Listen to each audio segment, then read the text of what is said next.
diakui atau tidak, Haji Umar pernah dibicarakan urung-urung untuk calon gubernur.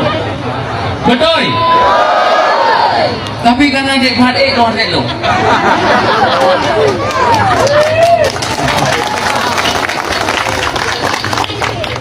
Malamnya,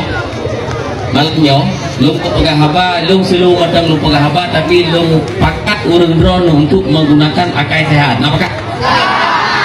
Untuk memiliki tiat barang 5 minit. Napakah? Maka Haji Umar drone Haji dah majunya curhat malamnya. Oh, dan buat kau. Yang drone macam curhat. Oh, lu lang fikir-fikir. Lu kotak kati, lu kati kotak. Lu fikir dan pikiran. Juga fikir karam loh. Sangat serius.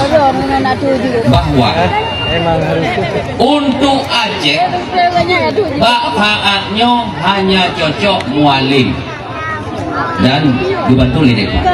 Bukan hanya cuma cocok mualim dan depan. Pakon.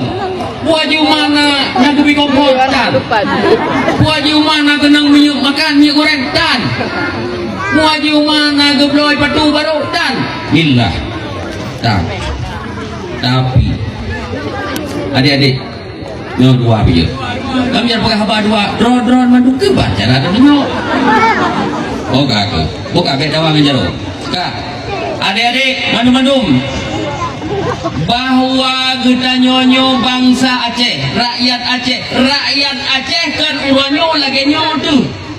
Bangsa Aceh, rakyat Aceh yang good adalah bangsa Aceh yang Aceh untuk angkat harkat dan martabat urang Aceh sesuai dengan MOU dan cita-cita urung si gedanyo, syuhada gedanyo yang kahana le. Nah tapi yung ino darah enda tu gedanyo.